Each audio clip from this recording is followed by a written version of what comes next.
Hello, everyone, and welcome to the quarterly investment call for the UTI India Dynamic Equity Fund. We're delighted to have you with us today. The agenda for today's call is as follows: an introduction and welcome by Shweta Rungta, Head of Product at UTI International, macro update on India by Vetri Subramaniam, Chief Investment Officer, followed by a fund update by Ajay Tyagi, the portfolio manager who's been managing the fund since its inception. Before we begin, a few housekeeping notes. This session is being recorded. We'll conclude with the Q&A session, so feel free to submit your questions in the chat at any time during the call. Just before we begin, I have an important announcement. Vetri Subramaniam, our Chief Investment Officer and now a newly appointed MD and CEO designate, will assume the role of MD and CEO starting February 2026. With that, let's get started. I'll now hand over to Shweta for opening remarks. Welcome, everyone, and thank you for joining us today. The past quarter has been anything but quiet. Trump's tariff on Indian goods have sparked concerns about trade flows. The steep hike in H-1B visa fees in the US has unsettled global talent mobility, and the AI trade has dominated markets to the point of drowning out every other narrative. It's been a period where headlines have often felt louder than fundamentals. Yet, beneath this noise, India has been writing a very different story.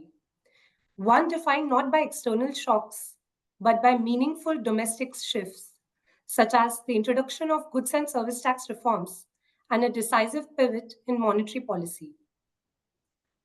GST 2.0, announced in India last month, has rationalized the tax structure, moving most goods and services into lower tax slabs. Now, everyday items from consumer staples and electronics to cars and motorbikes are more affordable, unlocking demand that had been held back. But this is about far more than cheaper goods. It marks a turning point in India's growth strategy. For much of the last several years, India's policy leaned on the supply side. Corporate tax cuts, infrastructure spending, production-linked incentives, and bank cleanups. With GST reforms and rate cuts, we are now seeing a clear pivot towards household income and consumption as the next growth engine.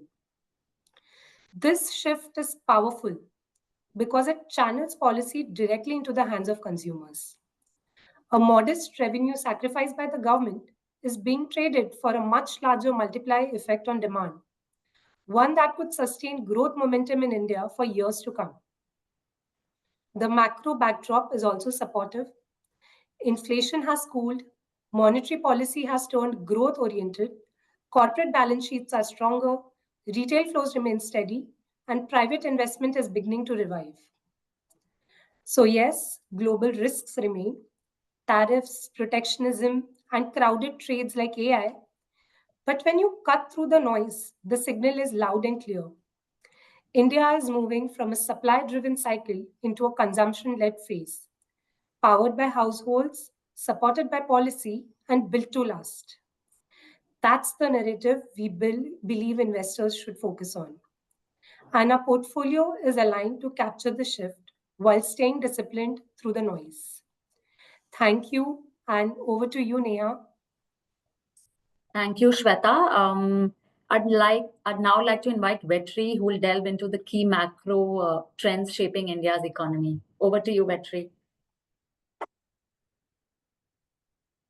Yeah, good morning, good afternoon, good evening, wherever you're joining us today on this call.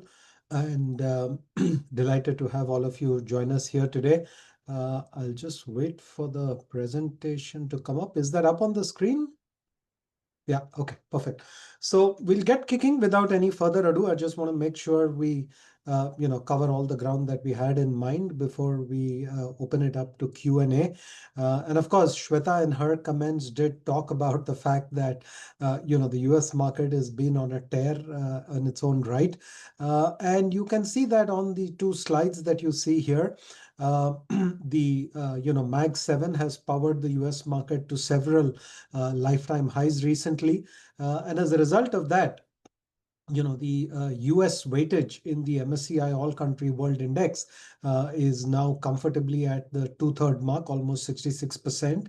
And if you look at the S&P 500, the weightage of the Mag 7 within the S&P 500 has climbed up dramatically over the last decade. And that's obviously courtesy the AI boom that we've been seeing. So more than anything else, it's really the Mag 7 and the US which have been center stage of most conversations. And this shows up even in the pattern of conversations we've been having with many investors across the world. And currently, of course, it's conference season in Mumbai. And when we talk to many of the investors, they're all wondering how to deal with the elephant in the room, which is such a big weight, and still doing so well, which is the US market. And I think to that extent, all EMs are a little bit in the shade, and India, given its own growth challenges, which we'll talk about later, has also been showing the impact of that. Moving on to the next slide. And this is just to sort of set the context regarding the tariffs. I think we've sort of, covered tariffs very briefly in the past, but once again, just to put the US tariffs in context, remember India's exports to the US are merely about $85 billion in a full year. And out of that, only about $50 to $55 billion we estimate is actually exposed to the increase in tariffs. The remaining 30 billion, which is exports of certain electronic goods, pharmaceuticals, and certain other specified products, is in any case not subject to these incremental new tariffs that the US has placed. So it's only about $55 billion worth of goods which are subject to the tariff. And in the context of a $4 trillion economy, honestly, 55 billion doesn't really move the needle too much, based on which, economist estimates you go by.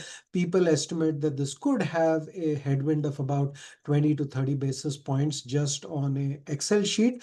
But once again, I would presume that supply lines will rebalance out. And, given the fact that people can't bring capacity online immediately or overnight, Indian supplies that you go to the US may either find themselves directed to other geographies, may not be as profitable, but they could also pick up opportunities where in markets where companies may choose to turn their focus to the US because their tariffs are lower than the Indian tariffs. So looking at all the potential for rebalancing of trade flows, I think 30 basis points, which is the Excel sheet estimate, is really more of the upper cap in terms of the potential estimate. The reality we think will be much lower. Most importantly, I also think that given the ongoing conversations with the US, it is likely that eventually the tariffs will settle down at a more reasonable level. And, these additional tariffs because of India's import of oil from the US, from Russia, will eventually, cease to be in play. Moving on from that to the next slide. So there are some incipient signs of a global slowdown. Maybe I don't even need that question mark which is on the slide, because we already know that in the US the data has started to turn south, and you can see that on the slides over here. Interestingly, it's actually the services PMI which seems to have turned down much quicker. The manufacturing PMI is sort of just bouncing around in a narrow range, and within that it's once again the US which actually has turned decidedly weaker. So there is some signs of a global slowdown. Is this just the impact of activity which got bunched up pre-Liberation Day, and then you're seeing a natural sort of decline in activity? Hard to say, but I think some of these high frequency indicators are prone to be misleading in the current environment. Jumping through to the next slide. This is perhaps something which is more relevant, and this essentially is the US jobs data, which you can see on the left hand side. This is actually the job openings, the blue line on the left, and you can see that sort of come down very decidedly. Actually, the decline starts in 2022, but it's accelerated quite a bit through 24 and sort of then flatlined recently. But this is also the weakness in the job market that the US Fed is not talking about, and therefore the possibility of rate cuts. US markets are now pricing in two more rate cuts through the end of the year, maybe even three. I think in the case of India, we'll talk about that later, but anything more than one rate cut we think would be slightly unusual to see at this point of time. But when the US is cutting rates, central banks all over the world feel a lot more at ease about independently pursuing their own monetary policy goals. And that is the pattern that we've seen for many years. Moving on to the next slide. Um, so in India, of course, all of you are very familiar with the capex story, and particularly the capex story of the government. So when you look at this slide, if you look at the light gray bars from 2021 to 2025, it's the gray bar which actually has the biggest rise, followed by the orange bars, which is households. Now, households in India, when we define the balance sheet, it includes not just people like me who could be salaried and in employment, but it also includes small businesses who are running businesses under their own name, which means they don't have a corporate structure. So households in India are not just households, it includes what we call unincorporated and small businesses. This number has also gone up quite sharply. And if we look at where is it that capex has come through for households, it primarily appears to be a real estate driven spending increase at this point of time. So those are the two constituents of the economy where we've seen the bounce back in investments and capital expenditure, government and households, not so much in the private corporate sector. They are the ones who've actually been lagging in terms of the their growth relative to the other segments of the economy. Moving on from that to the next slide. Right. So, we do know that India's economy has been reflecting some weakness. Of course, the data for the quarter gone in June was an improvement where, nominal GDP growth picked up quite nicely to, well above 6.5%. But the signs of the slowdown were already there when you look at, obviously, corporate revenue growth, you look at earnings data. And as you can see on this slide, when you look at the corporate tax and income tax on a 12-month period, on a trailing 12-month period, you can see that those lines have started to descend slightly, and I think these sort of signs of a slowdown is also what has contributed to the sort of pro-cyclical stance of the government, which I'll talk about later. So moving on to the next slide. I've already talked about the earnings. So what you see over here is that we've taken the Nifty 500, which is the top 500 companies in India. Though to be fair, in India, that 500 would include large, mid, and small by normal India market convention. When you look at those companies and you look at the percentage of companies with higher than 10% growth, either in revenue or in profits after tax, you can see that there's been a steady decline over the course of the last year and a half. In 2024, companies which had PAT growth of more than 10% was almost 60% of the 500 companies, so 300 companies. That number has now declined to less than 50%.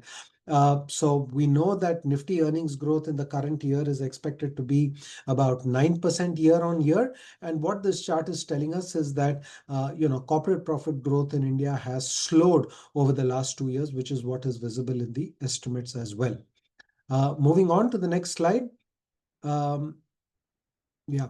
So I think, what really has been behind the government thought process during this entire year in terms of what they did in the budget, which was presented in February, and the recent GST rate cuts, is to provide a fiscal impulse to the economy. So you can see here on this slide, the goods and services tax, how over a period of time it has dropped from a weighted average of about 15% down to about 11%. And with the recent changes that have been announced, the full impact of which will show up in the next fiscal year for India, we estimate that their tax rate would have dropped on a weighted average basis to 10%.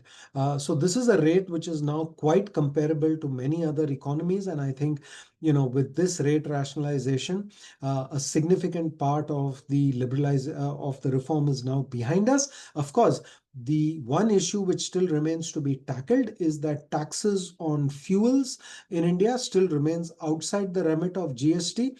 So that I believe will be perhaps something that the government down the road will have to consider.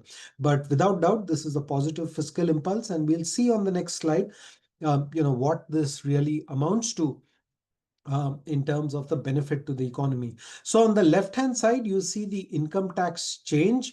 Now in FY 2026, based on the benefit that is likely to accrue to income tax payees, the estimate is that on a full year basis, income tax individuals who pay income tax would benefit to the tune of almost about $11 billion in a full year because of what the government did in February.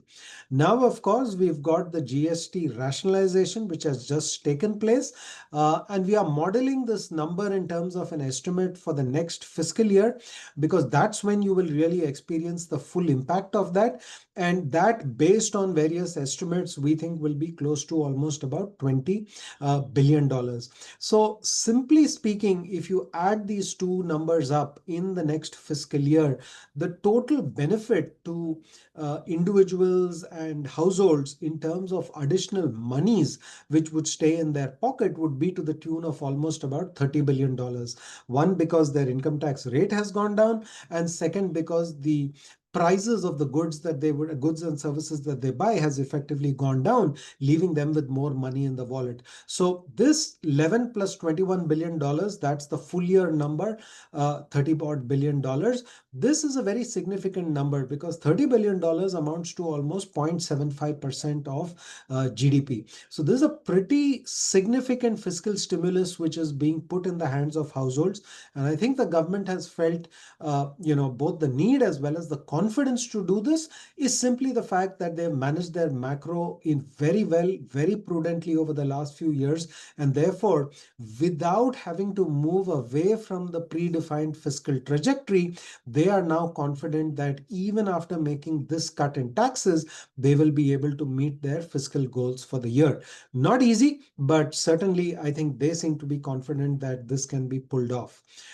So moving on from this, and this really speaks to what Shweta mentioned earlier in terms of the consumption boost to the economy. Just one quick word on equity supply and demand. Those of you who track the Indian market regularly would be well aware that Indian investors have been pouring in money quite aggressively into domestic mutual funds. But what we also need to recognize is that there is very large supply of paper which is happening in the market at this point of time. Now, if you ask me where is the supply of paper coming from, it's coming from a combination of things. One, a very active IPO pipeline. Secondly, you've got companies raising capital through qualified institutional placements. But equally importantly, you've got venture capital funds, private equity funds, and large strategic investors who had funded young businesses or growth businesses many years ago, who are now selling down those stakes in the secondary market. So when you look at the total equity supply coming through from the ECM number, it is a pretty significant number. As you can see there on the left-hand side, it's almost a total of about 3 trillion rupees on a trailing 12-month basis. And then when you look at the right-hand side, you can see the demand, which is coming for stocks from both domestic mutual funds and from FIIs. And you can see that, in the quarter, it ran at about 1.6 trillion rupees. So there is still a lot of buying power, but without doubt, the supply is now at this point of time equally large as well. And it's tending to mop up a lot of the money which is coming into the market from domestics in particular. Jumping through to the next slide.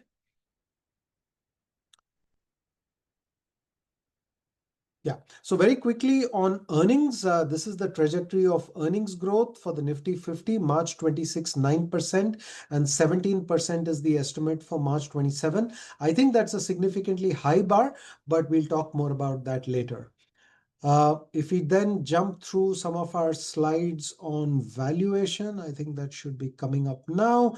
Nothing much to add. You'll have seen these slides before. Nifty trailing P in the fair value zone, Nifty forward P multiple slightly in the expensive zone relative to our own history. And if we jump through to the next slide, you'll see the Nifty price to book, which is actually in the fair value territory, slightly above the long-term average, but certainly in the fair value territory. Going through to the next slide, you'll see the mid cap price to book and the small cap price to book. These are two segments of the market which still remain extremely pricey.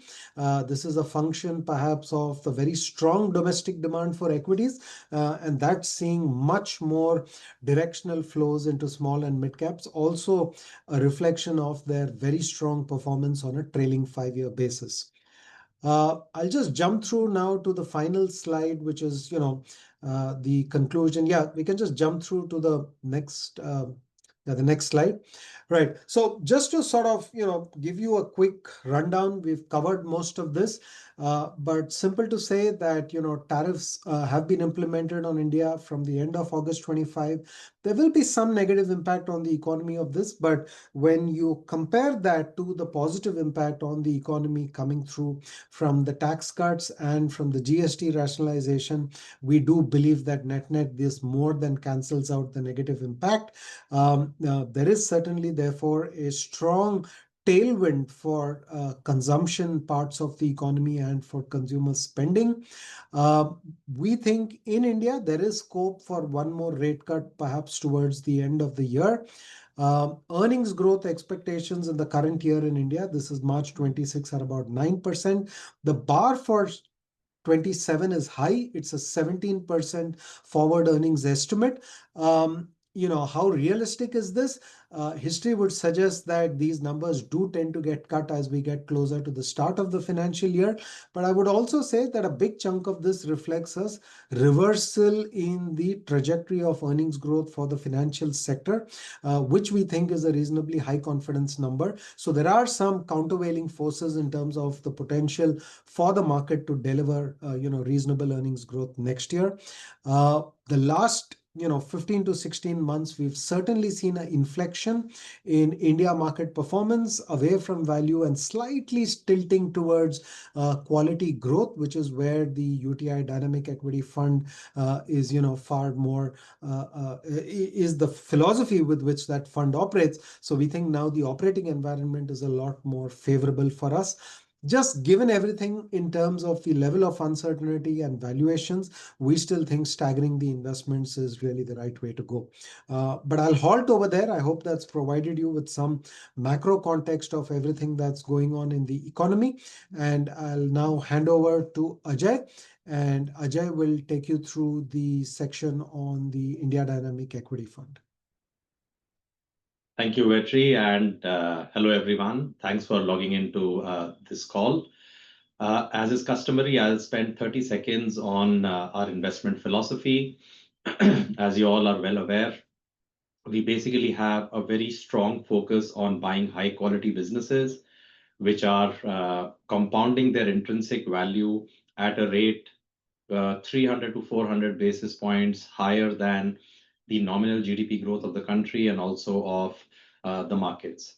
So the portfolio construction is all about buying strong businesses which are also displaying strong growth into the foreseeable future. And that still remains our focus, despite the fact, like Vetri alluded to, over the last 3 years, in fact, to be very specific, between 2022 to the middle of 2024, quality was not in favor. In fact, quality was one of the worst performing factors, which also led to a poor performance, by our own fund. But sometime from the middle of 2024, quality is back in focus. If you go to the next slide, which shows the performance of our strategy all through the last 15 years at the top, and also on a rolling basis as of 31st August at the bottom, you can very clearly see that over the last 1 year, as markets have started to drift down, quality has started to provide that downside protection. In fact, one of the reasons why quality outperforms in the long run is that while it may not provide the perfect upside capture, but it does provide a very strong downside protection. As a result, over the full cycle, the results are usually in favor of quality, as we would get to see in the subsequent slide. So we remain focused on quality, and it's our belief that in the present market environment, quality should come back to fore. Moving on, let's look at what has helped us in terms of our outperformance over the last 1 year. IT services, particularly our mid-tier positions in IT, have helped us. Some of the high growth companies which represent either the EMS opportunity, and I'm talking about Dixon here, which is India's poster boy of electronic manufacturing services. Something that the Indian government has been wanting to really push for.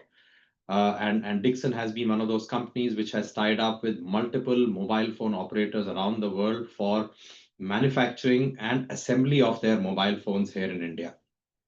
Eternal, which really has been one of the strongest tech companies out of India over the last almost a decade. It got listed in 2021. We have a fairly large size position there, and that's also helped us in terms of our performance. Finally, Bajaj Finance, which has been responsible for a strong performance for our strategy between 2015 to 2020, is finally making a comeback. I would say that the hiatus that we saw in terms of Bajaj Finance underperforming the market was not on account of any company-specific issues. Clearly, the market was more moved towards the public sector banks or the state-owned banks, and that's why the more high-quality financiers like Bajaj Finance were actually underperforming between 2022 to 2004. But the table seemed to be turning once again in favor of the quality financiers. Not owning low quality companies like Reliance, Tata Motors, and TCS has also helped us. On the detractors side, some of our consumer facing companies like Astral, which is one of the largest pipes company in India, the pipes which go for the plumbing activities inside the bathrooms and the kitchens, has been a poor performer. So has been Asian Paints, in India's largest decorative paint company. In general, we've seen a slowdown in consumption in the country, which has hurt many of our exposures in the consumption sector. As I will show subsequently, consumption is a very large overweight for us. We continue to remain bullish on consumption. In fact, it's our view that it is the middle class consumption that will continue to remain the bedrock of India's growth into the foreseeable future. And that's why we are very strongly positioned into this sector. And we always feel very comfortable owning leaders across different categories and being patient with them. While it's hurt us in the last 1 year, but these steps by the government in terms of income tax cuts, in terms of more recently the GST cuts, is definitely going to lead to consumption reviving in the country. Yeah. Let's go to the next slide. As is customary, I'll give you two quick examples of some of our key holdings. So let's start with Bajaj Finance. I did mention about Bajaj Finance making a strong comeback. It wasn't as if Bajaj Finance struggled in terms of either lower AUM growth or higher gross non-performing assets or higher credit costs over the last 2-3 years. In general, the mood of the market was against quality, and that's why Bajaj Finance suffered in terms of stock price performance. But if you look at the way the institution has been behaving, total customer franchise continues to grow for them at the rate of 23% annualized over the last 10 years, which gives them a huge amount of opportunity to cross-sell. It's a full-service financier covering consumer loans, mortgages, commercial loans, small and medium enterprises loans, and so on. We do believe that over the coming decade, Bajaj Finance does have an ability to continue growing its AUM at 20% and also having return on equity of 20% plus with ROAs of 4% plus. If you go to the next slide, it just shows the strength of the franchise. As you can see on the right-hand side, all through FY 21, 22, 23, and 24, the years of underperformance for the bank, the AUM growth and the PAT growth remained very solid. So did the ROAs on the bottom left. ROAs have been extremely range bound in a very, very strong corridor. And I should say that perhaps one of the strongest in the country of somewhere around 4%. Let's take the other example or the other company that we wish to cover today, which is Global Health. We started building position in this company slightly more than a year back. This is now a 1.5% position for us. Medanta or Global Health is basically one of the largest multi-speciality hospital chains in India, and this chain specializes in tertiary care, by which I mean very, very specialized surgeries, the kind of surgeries that normal hospitals would not undergo, and that's been its positioning. It obviously also has the ability to attract some of the best talent from across the country. What we like about the business has been its very steady return on equity despite increase in capex year after year, because it's been in a growth phase and has been adding to the bed capacity every year, as is shown on the next slide. But despite that, it's been a zero debt company. It continues to enjoy cash sitting on the balance sheet, which is also giving us this comfort that growth is not coming at the cost of some of the key vectors. If you move to the next slide, it shows basically the growth that the company has witnessed. On the top left, you see the number of bed additions that have happened over the last 5 years. And at the bottom left, you see the growth in revenues and profits. Revenues have grown at around 5.5% annualized growth over the last 10 years, whereas profits have grown at more than operating profits have grown at more than 30%. We are still at a stage where healthcare in India is underpenetrated. I must also mention here that the government of India, post-COVID particularly, did realize that the private sector has to come and do the heavy lifting in terms of putting up of healthcare facilities across the country. The government of India, in turn, is providing insurance cover to the population at large, but the actual physical infrastructure is getting created by the private sector, and that's providing a multi-decade opportunity for players like Global Health. Let's move on. This is basically, our positioning across some of the key sectors. Like I mentioned, our position in consumer goods and services is very, very strong at about 30%, and we remain extremely convinced about the Indian consumer coming back in terms of their consumption pattern. Yes, there has been a stress post-COVID. There was also a stress because of heightened inflation sometime in 2022. And please also do not forget that there has been some stress when GST got implemented. But thankfully, all of that is now behind us. In fact, GST rates coming down is going to put money back into the pockets of consumers. So, we are hopeful of very strong consumption trends ahead, which will, hopefully help a fund like ours, which has struggled with weaker consumption in 2022 to 24. We also remain positive on healthcare sector, like I just mentioned. Healthcare is also about, because India is an out-of-pocket market, healthcare is also about the ability of Indian households to spend more as their per capita income increases. Yeah, we can go to the next slide. This is basically a snapshot of our top 15 exposures now versus August of 2024. As you can see, not a huge difference. What you can certainly see is that Eternal, in which we have been building positions consistently since 2021, has now become the fourth largest position at 5.4%. And typically this is how we manage our exposures. When we like something, we don't move it into the top 10 position immediately. It moves into top 10 typically after a couple of years.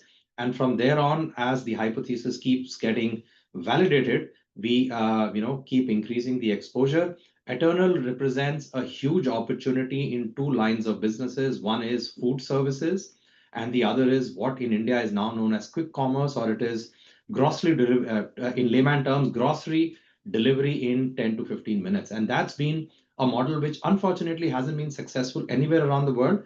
but has been successful as well as profitable here in India. And this is, the second leg of opportunity which Eternal is trying to capture. So that's pretty much on our top 15 exposures. Let's move on. I'll just spend a couple of minutes today on, our seriousness on ESG. We keep getting this question about, how do we bake in ESG into our research framework? And we always say that, look, for us, ESG is a journey. It's not about proving to anyone that we are ESG compliant. It's a matter of fact that the UCITS fund is Article 8 under SFDR. But for us, ESG is a journey in which we are trying to actually go sector after sector, trying to figure out which are the most important vectors which we need to cover in each sector. And once we are confident about the major issues for each sector, we then bake it into our research for that particular sector. The relevant sector specialist would always end up asking those questions to all companies within that sector, and therefore gain a very firm handle on which are the companies which are way ahead of the others insofar as their commitment to the ESG factors are concerned. So for us, it's been a highly integrated approach. And on the next slide, let me just give you an example of an event that happened sometime in late 2020. Page Industries, which is basically the master franchisee of Jockey brand of innerwear in India, has been a very, very successful business and therefore a very successful stock to own over the last almost 20 years now. It got listed sometime in 2005-6 in India. In 2020, the Norwegian sovereign wealth fund sold out of Page Industries, citing some irregularities and basically some human right violations that had happened. Obviously, this was a very, very big event, and Page Industries has been in our portfolio for more than 10 years. We immediately acted on it and sought time with the management. We had a full discussion with the management. As you can understand, the management obviously denied all of those charges.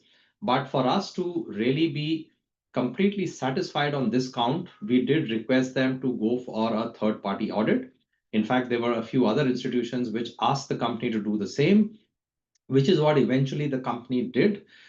They took the services of Worldwide Responsible Accredited Production, WRAP, which is a apparel industry watchdog, which did a recertification of all of their facilities and came out with a clean sheet with no human right violations.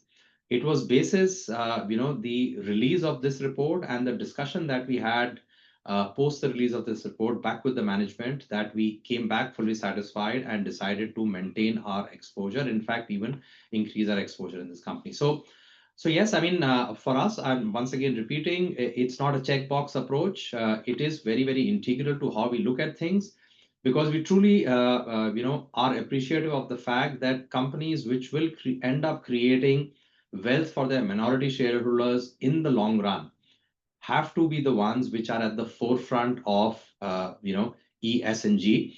G is something UTI, being the oldest in the country, has always understood and appreciated very well, seeing multiple cycles. So bases are very deep understanding on how governance has ultimately been a very important factor in terms of creating shareholder wealth.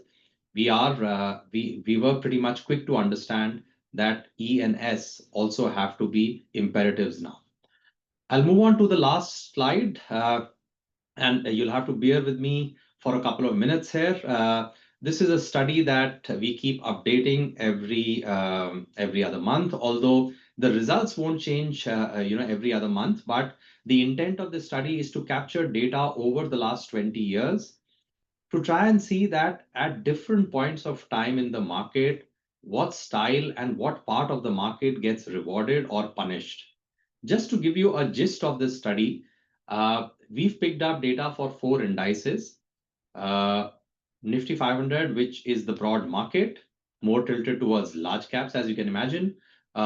Quality and value on the style axis. These are the 2 indices that we have used to capture the 2 extreme styles of the market.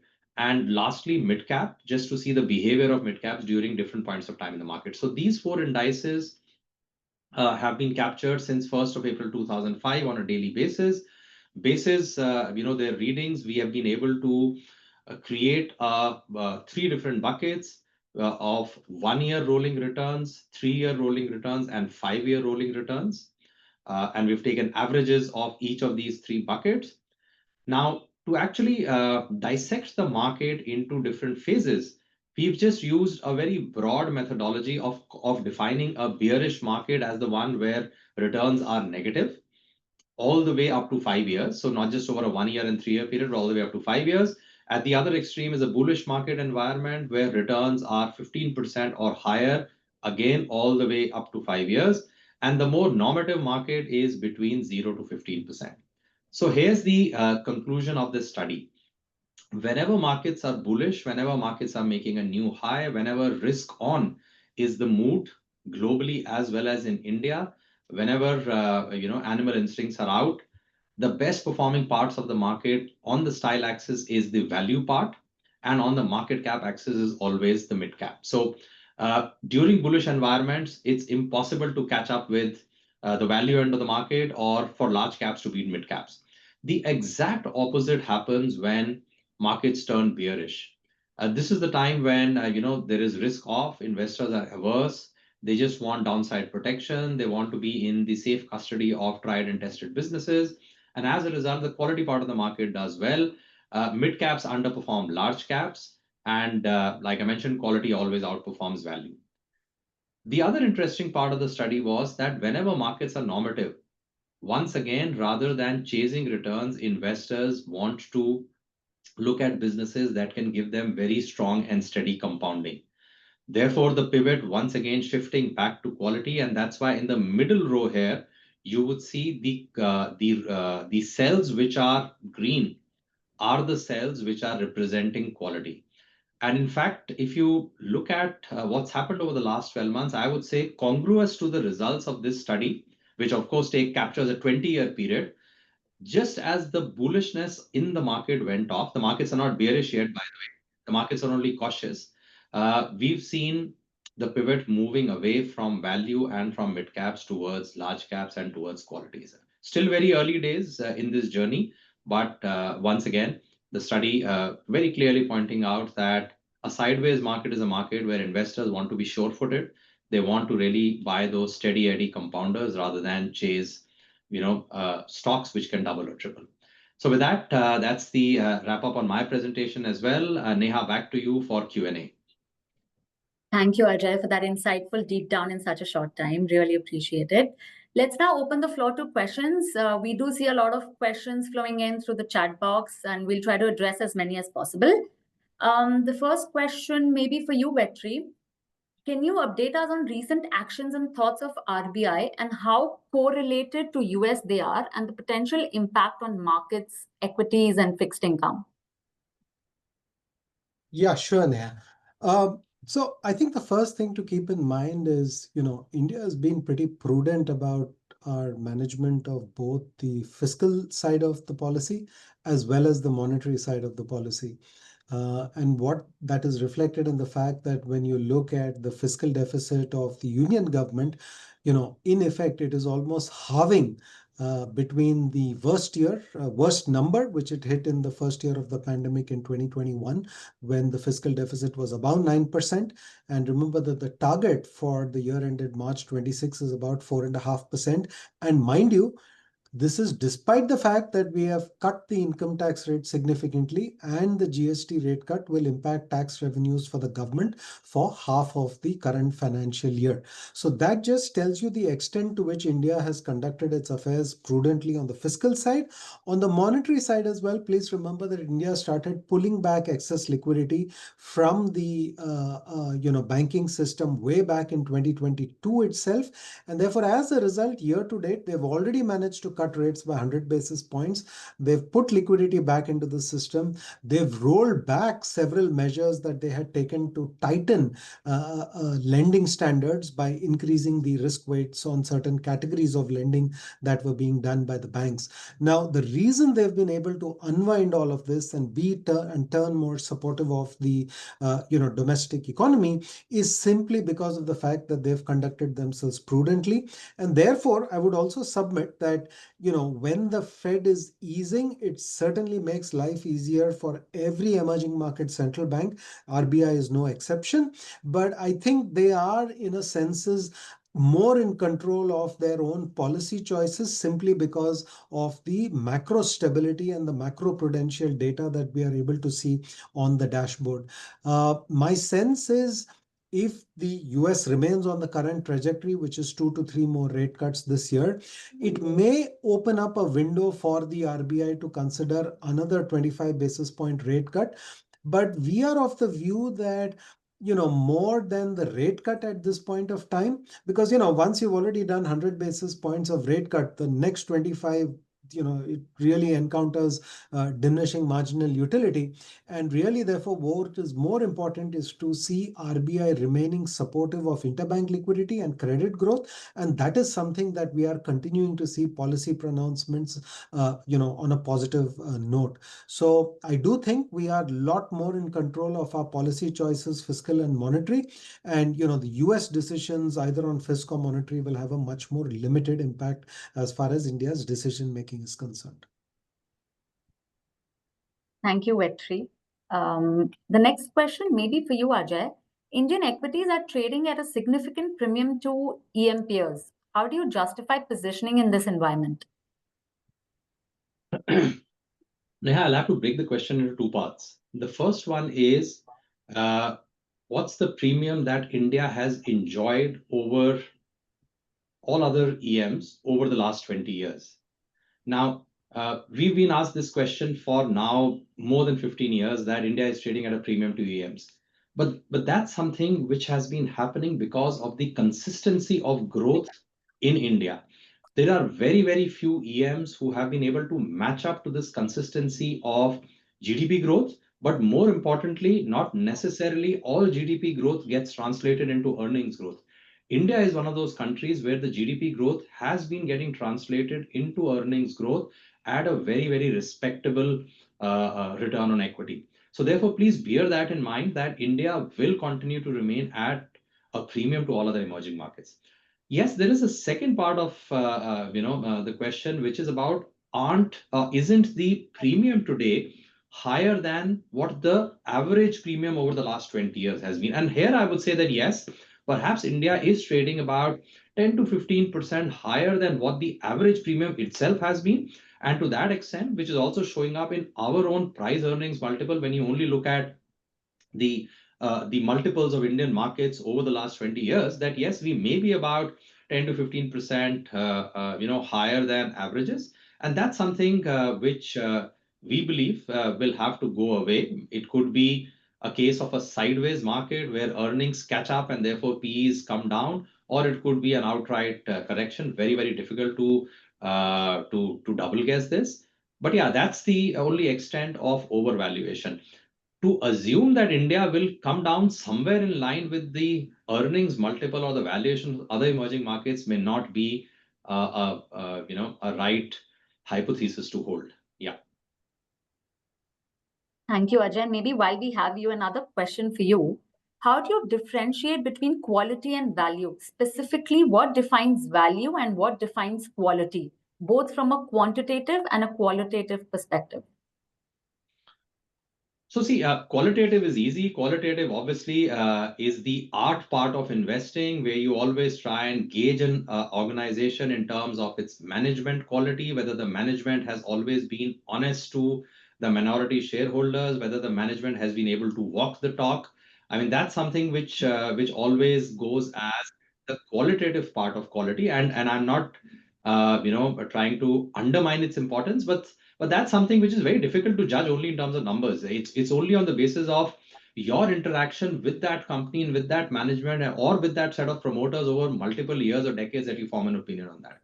The other one is more quantitative, I'm sorry. Now, typically a value business is defined as a business which is trading at low price to earnings multiple, high dividend yield, low price to book value ratio, and so on. That's how we typically would define a value business. The quality filters, on the other hand, are more towards what's the ROE of the business, what's the return on capital employed of the business, are the margins stable and non-volatile, what's the debt to equity ratio on the balance sheet. These are the vectors which define the quality part of the market. Yeah. Thank you, Ajay. Vetri, maybe the next question for you, because it's more macro related. Do you think the currency depreciation will continue? Because for European investors, rupee versus euro, that's what is a principal detractor of performance. Yeah, I think that question is from Brian Mayer, and I must say that's a very tough question, Brian. I'm not sure I have a very good answer. I'm equally mystified by the weakness in the currency because none of the macro parameters, be it the balance sheet metrics or the flow metrics, justify the kind of weakness we've seen in the rupee in an environment where the dollar has actually been quite weak. So I am a bit mystified by that. Only two things I can point to is maybe to some extent, the geopolitical chatter in the last few months, to the extent that it's been particularly adverse to India, has played some role in the way the currency is moving. And secondly, the sense we get, in the fixed income markets in particular, is that RBI has been just taking a backseat in the current environment in terms of, currency management. And I think that's coming simply from the place where they feel that, because there are so many adverse developments for exporters in general, they're letting the currency sort of, go along if there is a natural flow to that extent. And remember, India has seen, some amount of, pull out of capital, both from foreign portfolio investors as well as, from foreign direct investors. So maybe they've just tactically allowed the currency to reflect that movement. But if you ask me a simple question in terms of, is there anything that we see in the fundamentals which would have led us to believe the currency has behaved the way it has? The answer is no. And, I am slightly mystified by the weakness. Thank you, Vetri. Maybe another question for you. What's the update on US tariff negotiation as well as recent GST rates rationalization? How will the government handle the loss of these revenues? Yeah, as I said earlier, my sense is that the government had enough headroom in its planning when it presented the budget in February. Remember, the budget in February already incorporates the income tax rate cut, and therefore that by itself will not cause any disturbance in the budget numbers. Secondly, as far as the GST rationalization is concerned, the impact is only for the first is for the second half of the current financial year. That number, based on whom you talk to, would roughly be in the region of about 6 to 8 billion dollars. That is not a very big number that is really going to impact the government's ability to hit its 4.4% fiscal deficit target, and which is why we don't see any significant adverse impact in the current year. Now, as far as FY27 is concerned, which is year ended March 2027, there is an implicit bet that the government has taken with both rate cuts, that some of this will lead to a recovery and growth. We did see a slight improvement in growth in the June quarter, and that improvement in growth will effectively pay for the tax cuts. But I would still submit that 4.4% fiscal deficit in 26, I see the government targeting a even lower number in 27, though obviously they haven't yet put a target out in public. But the finance minister has been very clear that she does not see any backing away from the fiscal deficit glide path. And remember, the glide path is to continuously now target bringing down debt to GDP. She does not see any change in that trajectory. Thank you, Vetri. I see another question I think that you can address. What is your view on the earnings growth that was revised downward this year? Oh, yeah. A good question. So, the earnings growth for March 26 is now estimated at about 9% for the Nifty 50. Now, remember, the Nifty 50 is 50 large cap companies. We've also broken this down, not on estimates, but on reported numbers. If you break it down across large, mid, and small, there's not much difference. If you just look at the June quarter, earnings growth for the top 100 companies was somewhere in the region of 6%. Earnings growth for small caps, 250 companies in aggregate, was again about 6%. The mid caps was significantly higher, about 15-16%. But that's because of certain businesses that went from making losses to profits. If you exclude them, it's about 200 basis points higher than what you see for the entire average, not 800 basis points higher. So my view is that, this 9%, and remember the 9% is after some cuts, is a reasonably good number. There could be some upside in earnings for consumer businesses, presuming we see this consumption tailwind that we talked about. But when you look at the aggregate earnings picture, consumption-oriented businesses in the index are a much smaller component. It's a much larger component of Ajay's strategy, but in the index, it's a much smaller component. So I don't see it having too much of a positive impact, though the net impact would be positive and it could offset pressures elsewhere. The 17% earnings growth number for 27 is a high bar. Two reasons why it's a high bar. One, it is clearly a bet that there will be some acceleration. So I think there is an implicit assumption that the fiscal and monetary steps will lead to better growth. But equally, nominal growth is expected to be only about 10% next year. Now, in a 10% nominal growth year, to get earnings growth of 17% is not easy. There are certain cyclical components within the earnings, particularly sharp recovery in earnings growth in financials, which will support a double-digit earnings growth in FY27. But 17% remains a high bar. But if I look at it on a sectoral basis, I think a 12 to 13% earnings growth outcome in FY27 is a reasonable estimate. The 17% maybe will require a little bit of the consumption tailwind to kick in across the broader economy.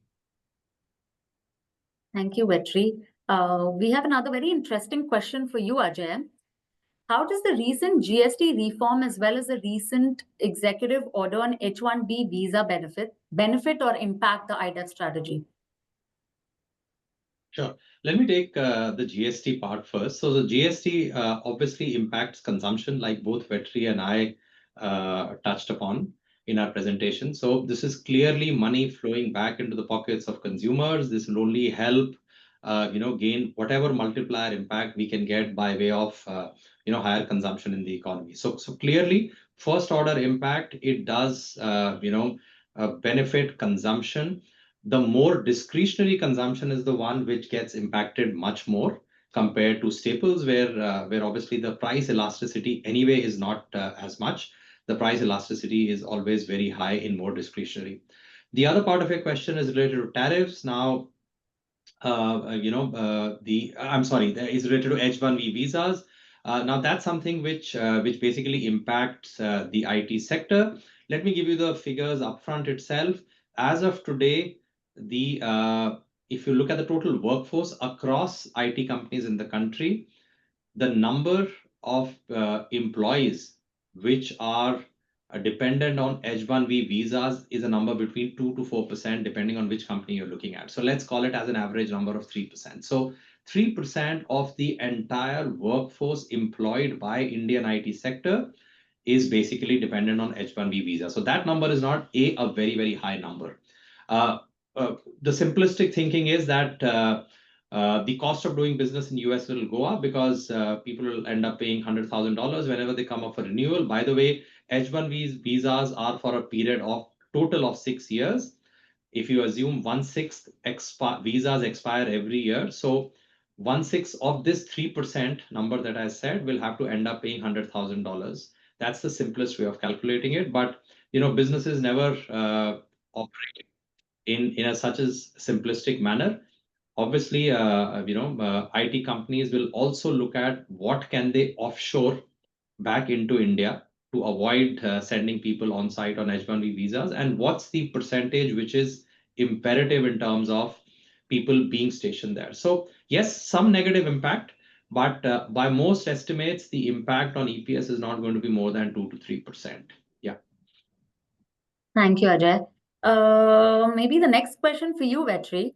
How do you assess the recent geopolitical engagement between China and India? What could this translate into for India's economic and trade landscape? And what key risks and opportunities might emerge from this unexpected relationship? Well, Neha, I'll just point everybody to a very famous, or rather, it's a statement by our late former Prime Minister, Atal Bihari Vajpayee, Prime Minister of India for 6 years in the early 2000s. And he was fond of saying, you can choose your friends, but you can't choose your neighbors. And I think that's the harsh geopolitics that India has to think through when it deals with its neighbors. And keep in mind, as far as China is concerned, there are many parts of the relationship which have been beneficial, which have been symbiotic.